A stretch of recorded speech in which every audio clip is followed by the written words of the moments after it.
नमस्कार दोस्तों, आप सभी का स्वागत है हमारे चैनल के ऊपर। तो आज हम आपको साइंस के क्वेश्चन लाए हुए हैं जो बार बार एग्जामों में पूछे गए हैं, और वह ALP technician, NTPC group D सभी रेलवे एग्जामों में पूछे गए क्वेश्चन हैं जो इसको हम आपको लेकर आए हुए हैं।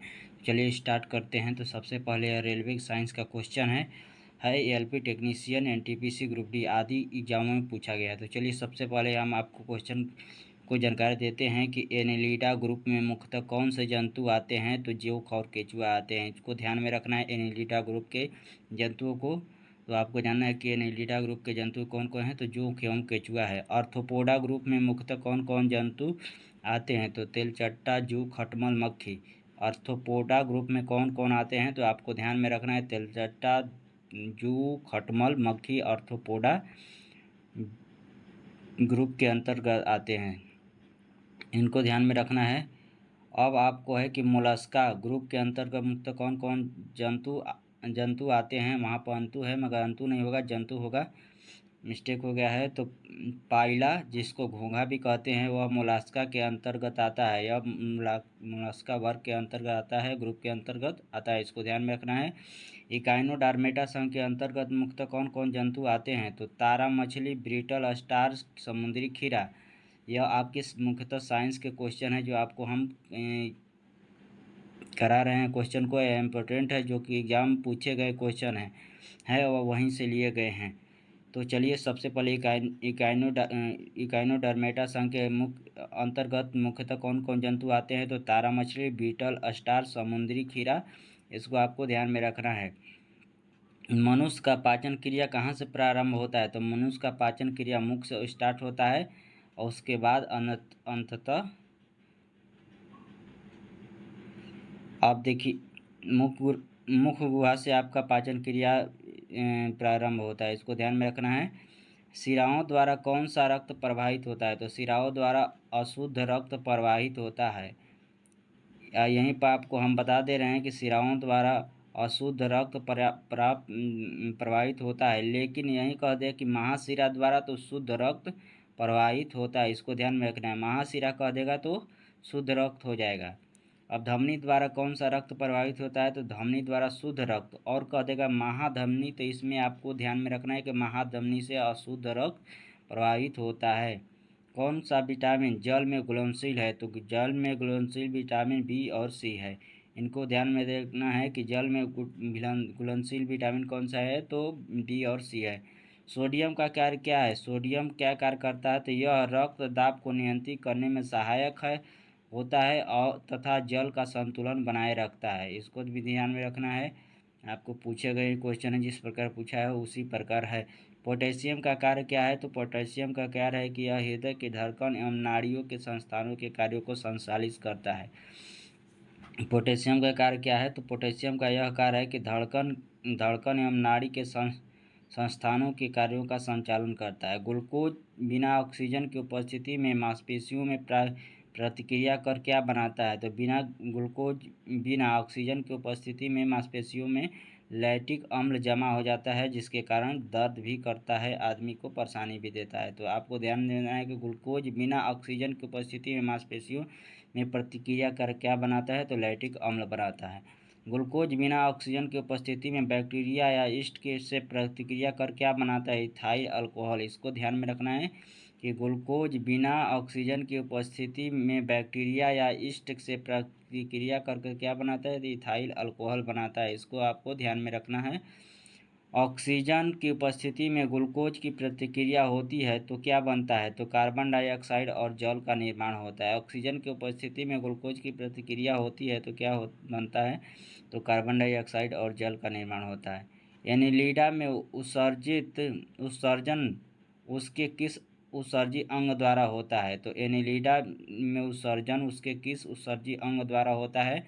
नेफ्रीडिया आपको ध्यान में रखना है। एनिलिडा का उत्सर्जन अंग कौन सा है। नेफ्रीडिया। मूत्र का पीएच मान क्या होता है। तो आपका मूत्र का पीएच मान 6 होता है। बहिस्रावी एवं अंतरस्रावी दोनों प्रकार के ग्रंथियों बहिस्रावी एवं अंतःस्रावी दोनों प्रकार किस ग्रंथि में होते हैं। तो अग्न्याशय ग्रंथि में, इसको ध्यान में में देना है। पीयूष ग्रंथि या प्यूटरी ग्रंथि को किस अन्य ग्रंथि के नाम से जाना जाता है? इसको मास्टर ग्रंथि के नाम से जाना जाता है, इसको ध्यान में रखना है आपको। इंसुलिन हार्मोन लैंगर-हैंस द्वीपिकाओं के लिए कोशिकाओं द्वारा स्रावित होता है। यह किस कोशिकाओं द्वारा? तो बी कोशिकाओं द्वारा स्रावित होता है। इसको ध्यान में रखना है। इंसुलिन हार्मोन्स लैंगर-हैंस की द्वीपिकाओं के लिए कोशिकाओं द्वारा स्रावित होता है, तो बी कोशिकाओं द्वारा स्रावित होता है। पौधों के लिए सबसे अच्छा उर्वरक कौन सा है? तो कंपोस्ट खाद जो होता है उसको पौधों के लिए उर्वरक के लिए अच्छा होता है। पेट्रोलियम किस प्रकार के चट्टानों में पाया जाता है? तो पेट्रोलियम आपको अवसादी चट्टानों में पाया जाता है या अवसादी शैलों में पाया जाता है, इसको ध्यान में रखना है। गुब्बारों को उड़ाने के लिए काम में लाई जाने वाली गैस कौन सी है? तो हीलियम गैस है। डीडीटी का उपयोग किस रूप में होता है? तो कीटनाशी के रूप में होता है, इसको ध्यान में रखना है। इथेनॉल के अत्यधिक सेवन करने से कौन सा अंग प्रभावित होता है? तो यकृत प्रभावित होता है, इसको आपको ध्यान में रखना है। सभी अम्लों में अनिवार्य रूप से पाया जाने वाला पदार्थ क्या है? तो हाइड्रोजन है, H2 जिसको कहते हैं। इस आग लगने तथा फैलने की सबसे कम संभावना किस वस्त्र में होती है? तो सूती वस्त्र में होती है। लोहे का सबसे प्रचुर स्रोत कौन सा है? तो लोहे का आयरन का कौन सा सबसे प्रचुर स्रोत है? तो हरी सब्जियां या हरी पत्तेदार सब्जियां। गैसोलीन को किसके साथ मिश्रण करके गैसोहाल बनाया जाता है? Ethyl alcohol. तात्कालिक शक्ति के लिए धावकों को कौन सा पदार्थ दिया जाता है? तो ग्लूकोज दिया जाता है, इसको आपको ध्यान में रखना है। मानव जाति के लिए ओजोन परत क्यों महत्वपूर्ण है? तो बैगनी किरणों को रोकने के लिए एक रक्षा आवरण है। यह मानव जाति के लिए ओजोन जो बैगनी किरणों से रोकता है, जो हमारी रक्षा करता है, एक आवरण बनाती है, तो इसको ध्यान में रखना है। अंतःज्वर जिनको टाइफाइड कहते हैं के लिए सामान्यतः उपयोग में ली जाने वाली औषधि कौन है? तो क्लोरोमाइसिटिन है, इसको ध्यान में रखना है। क्लोरोमाइसिटिन को जो टाइफाइड और अंतःज्वर में उपयोग किया जाता है। गैस की लौ की सबसे गर्म हिस्से को क्या कहते हैं? ज्योतिहीन क्षेत्र कहते हैं, नॉन ल्यूमिनस जोन कहते हैं, इसको ध्यान में रखना है। सोने की शुद्ध रूप कितने कैरेट का होता है? तो सोने का शुद्ध रूप 24 कैरेट का होता है और 22 कैरेट के सोने से आभूषण बनाया जाता है, जो कि 75% होता है, इसको ध्यान में रखना है आपको। सिनेबार या हिंगुल किसका अयस्क है? तो पारा का Hg का अयस्क है, इसको ध्यान में रखना है। शरीर के ताप को नियंत्रित किसके द्वारा किया जाता है? तो हाइपोथैलेमस ग्रंथि द्वारा किया जाता है। लाल अस्थिमज्जा में किसका निर्माण होता है? तो लाल रक्त कोशिकाओं का निर्माण होता है। कशेरुक दंड में कितनी हड्डियां होती है? 33 हड्डियां होती है।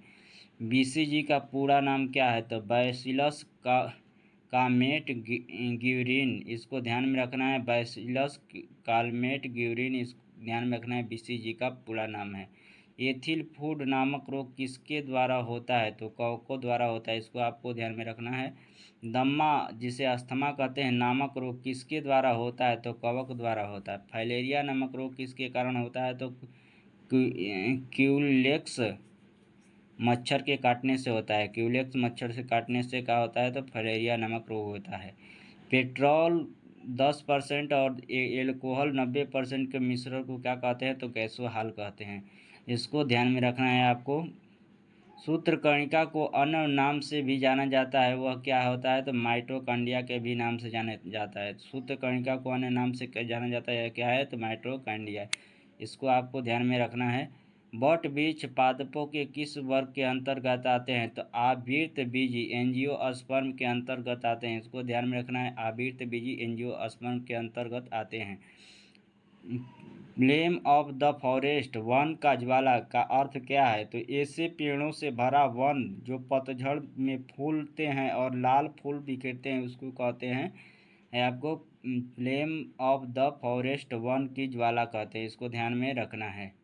पेनिसिलिन किससे बनाया जाता है? तो कवकों से बनाया जाता है, इसको ध्यान में रखना है।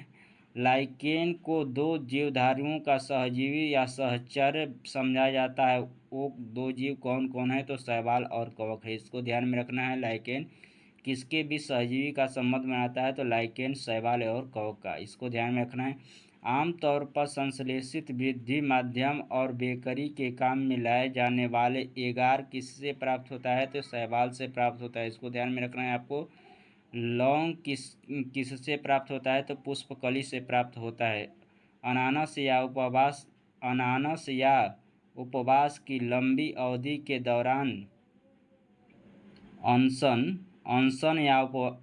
आपको ध्यान में रखना है। अनशन या उपवास की लंबी अवधि के दौरान शरीर में शर्करा वर्गीय पुरावर्ती के पाँच शर्करा या ग्लूकोज या मधुजन ग्लाइकोजन बनाने की विधि का नाम क्या है? तो ग्लूकोनवजन। इसको ध्यान में रखना है, ग्लूकोनवजन। इनको ध्यान में रखना है आपको। सभी जीवधारियों में पाए जाने वाला कौन सा यौगिक है जिसे भरपूर मात्रा में फॉरेस्ट में पाया जाता है? तो फास्फोरस में पाया जाता है। इसको ध्यान में रखना है, फास्फोरस में पाया जाता है। सभी जीवधारियों में पाया जाने वाला कौन सा है जी जो भरपूर मात्रा में फास्फोरस पाया जाता है? तो कुछ में है तो न्यूक्लिक अम्ल में। इसको ध्यान में रखना है आपको। भारत में केंद्रीय धान अनुसंधान केंद्र कहाँ है? तो कटक, उड़ीसा में। इसको ध्यान में रखना है। तो आपको हम बता देते हैं कि हमारे चैनल के ऊपर सभी विषयों की तैयारी कराई जाती है, मैथ और जीके, जीएस, रीजनिंग। और आपको इस समय साइंस अलग से भी पढ़ाया जा रहा है। करंट अफेयर डेली के डेली आपको पढ़ाया जा रहा है। अगर वीडियो अच्छा लगे तो कमेंट भी करें और लाइक भी करें, चैनल को सब्सक्राइब भी करें। और आप अपनी राय भी दे सकते हैं कि किस प्रकार के हम आपको वीडियो लाएं और कैसे क्वेश्चन को लाएं। आप कमेंट देकर हमें सलाह भी दे सकते हैं। तो चलिए, वीडियो देखने के लिए आपको बहुत